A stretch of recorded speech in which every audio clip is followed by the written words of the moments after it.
Now, if you look at the commercial model of many life sciences or pharmaceutical companies, the commercial model is heavily focused on the prescribers or the physician side.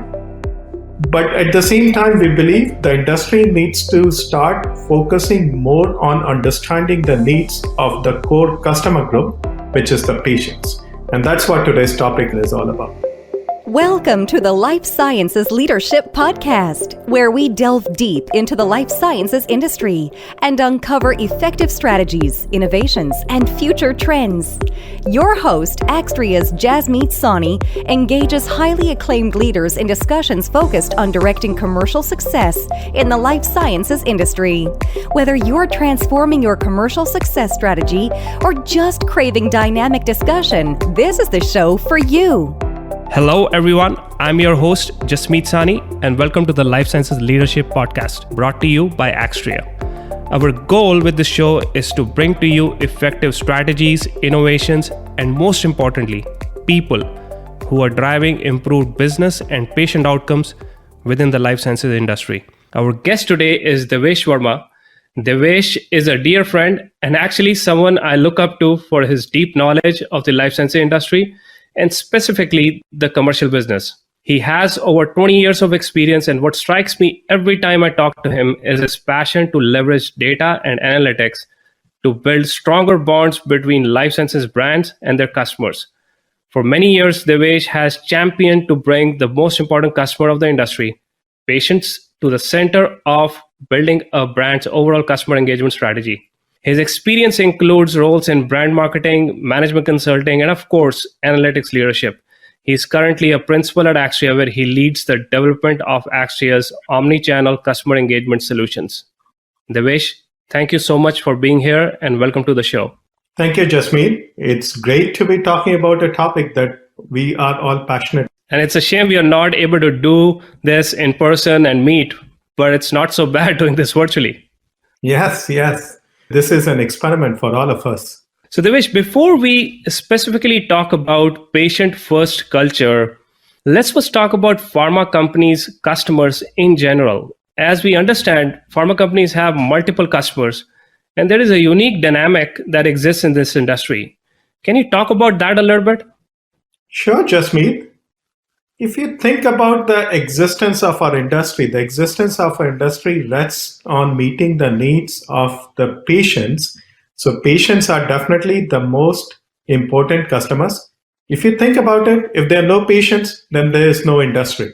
Now, while patients are important, the pharma industry has an interesting dynamic that we see, and it's very unique in our industry as compared to any other industry. In our industry, the consumer of a product is different than the decision maker on using that product, who is also different than the party that ends up paying for the product. The patient is the consumer of the product. The prescriber is the one who ends up deciding on the product. And then the insurance companies are the ones that end up paying the majority of a prescription cost. So if you think about this dynamic is very unique in the life sciences industry. Now, if you think about a consumer, you go ahead and buy, let's say, a phone or a TV, you are all three. You are the consumer, you are the decision maker on picking what brand you want, and you are the one who will probably foot the bill from your own pocket. So think about the life sciences industry. Those three customer groups are very distinct and different. And that presents an interesting dynamic. But Devesh, as you would agree, all these customers are important to successfully commercialize a product. And it's an extremely complex mix. Then why are patients most important? Can you talk a little bit about that? And then we can go into why does a patient-centric culture matter? And what does that even mean? Sure, Jasmeet. So patient-centric culture starts from the research and development, the R&D side of the pharmaceutical industry, how the drugs are developed, how the clinical trials are set. So if you think about the patient-first culture, it also comes down to what drugs the company is discovering. Is the company willing to take a harder problem of discovering drugs that can truly improve patient health outcomes?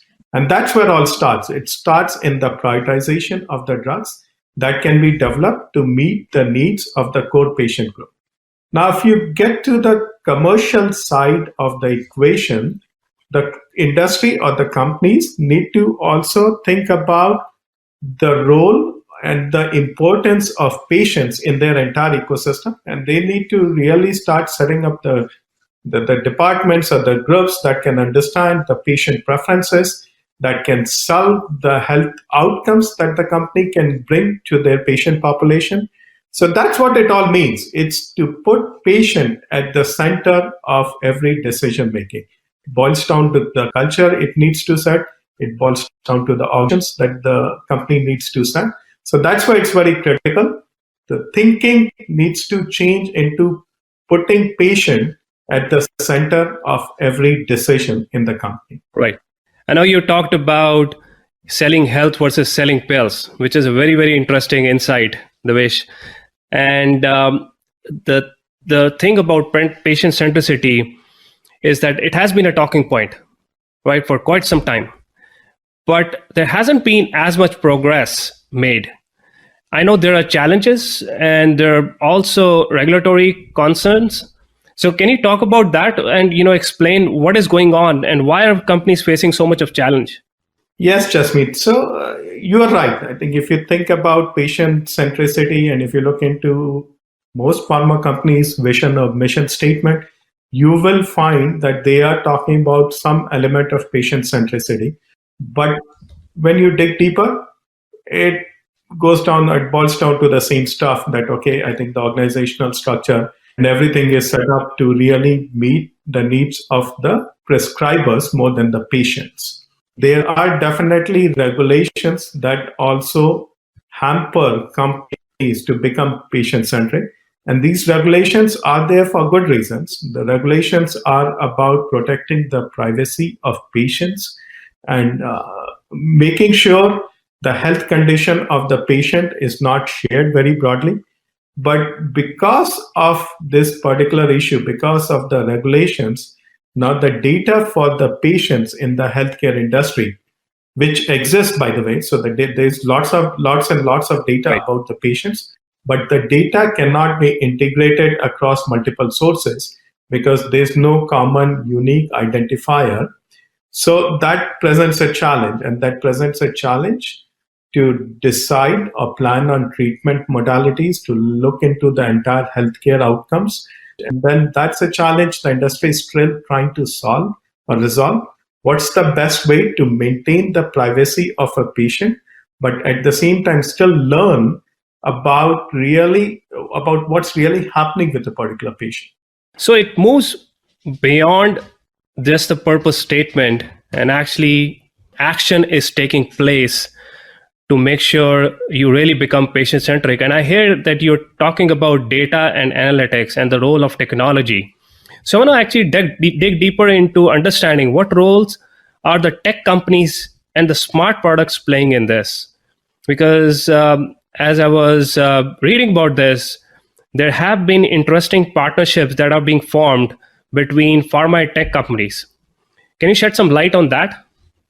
Yes, Jasmeet. We are seeing more and more partnership that the pharma company is, or the pharma companies are forging with tech companies. Now, this is an example of Johnson & Johnson announcing partnership with Apple Watch to help improve outcome for patients who are suffering for arterial fibrillation, which can lead to stroke. So it's a pretty devastating condition. Means by itself, yes, if you have any issue with the rhythm of the heart, it's not a major issue. But if it results into stroke, that's a major issue. So think about it. In the pre-Apple Watch days, or in the days, you have to go to your doctor's office where the doctor can diagnose you with arterial fibrillation, has to take EKG to really find out. Now with the Apple Watch, by pressing a button, you can at least find out, saying that, okay, are you getting some arrhythmia in your heart that can lead to stroke? And then you can consult with the doctor. So there's more real-time monitoring. We are happy to see Johnson & Johnson partnering with Apple, or Apple Watch more specifically, so that they can bring this level of treatment and diagnosis to many patients that they can serve with their drugs. Right. And the monitoring is important because it's not just helpful for the patients, but also for the physicians to actually real-time tracking of the data that's coming in to understand the health of the patient.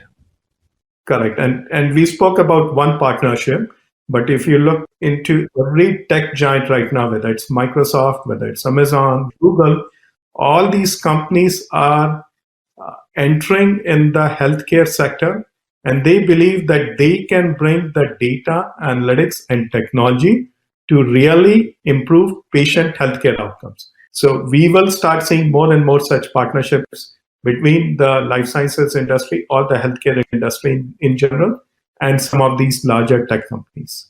And that'll be interesting. What are some of the steps that pharma executives are taking? Because patient centricity is not easy, as we just talked about. And I believe there's a lot to do with perceptions of the industry as well here. So what's going on in that area, and how do pharma executives take it forward? Sure, Jasmeet. Yes, you're raising a very valid point, which is very near and dear to my own heart too. Even though this industry is all about saving patient lives, but if you look at the perception of the industry in general public eyes, the perception of the industry is not ideal. Many people perceive, or most folks perceive, that the pharma industry is all about making profits or making dollars by selling their drugs and selling their therapies.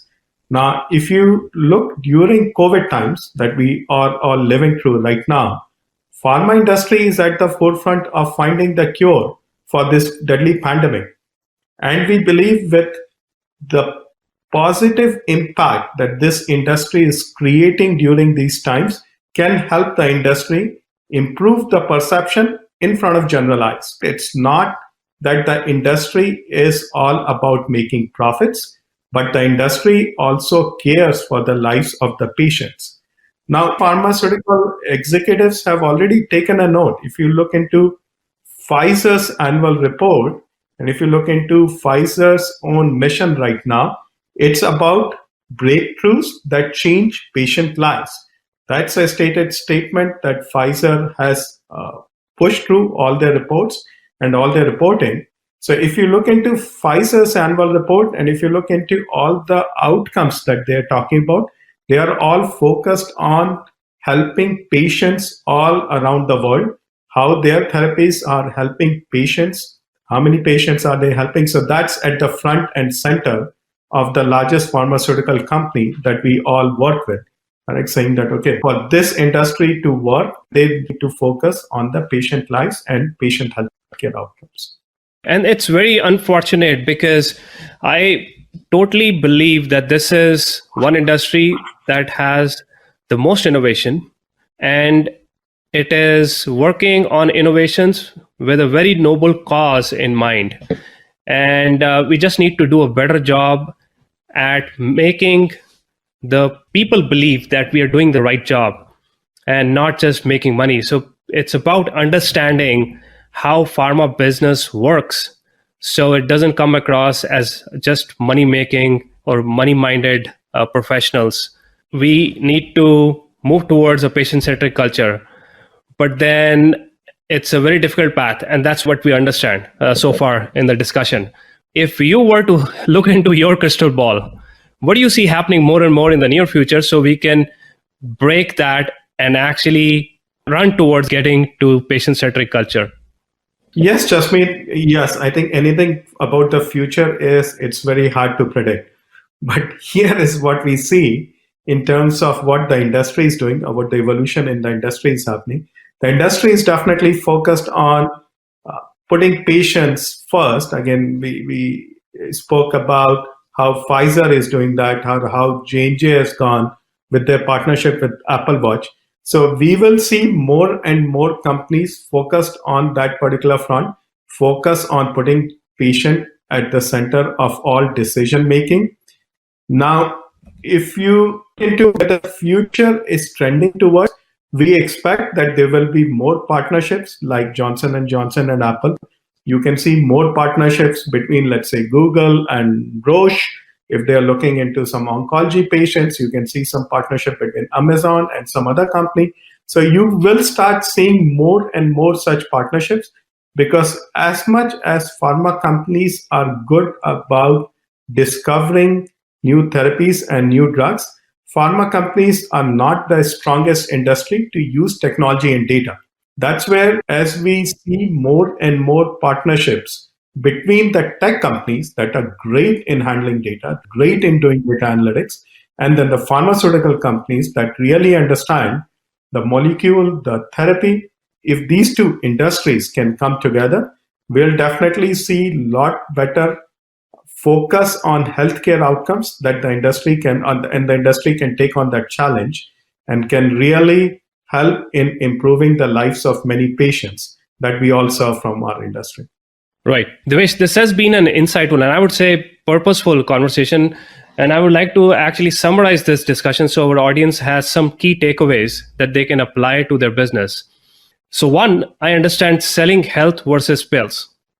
Life sciences industry needs to focus on selling health to patients versus selling more pills.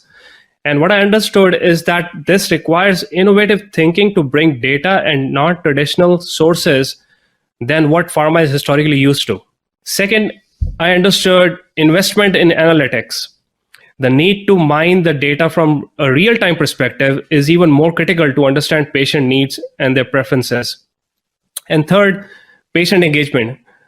The regulatory framework, as you said, will not change much, but pharma can still engage with patients within the regulatory boundaries to build deeper engagements. Devesh, is there anything else you would like to add to it? No, Jasmeet, I think you have summarized everything well. I think the future of the industry is dependent on how well the industry can change its perception, and especially their focus on the patients, and then how the industry is helping in changing the life of the patient. And the way to do that is to bring a lot more data and analytics in play, so that data and analytics can help solve many healthcare problems. We are doing quite a bit of research on this particular topics. Our research is, it's available anytime, 24/7 on axtria.com/insights. So you can see our own research, our own thinking on this particular topic, on how patient-centric culture can be built within pharma companies or within the life sciences industry. Yeah, thanks, Devesh, for pointing that out, because that's great research and innovation that's going on. Devesh, thank you so much for coming to the show and sharing your knowledge and deep experience in this space. To the audience, thank you so much for joining us today, and tune in soon for our next episode. Thanks for joining us on the Life Sciences Leadership Podcast. If you loved this episode, please share with friends and subscribe on your favorite streaming platform. For more information, visit lifesciencespodcast.com. Until next time.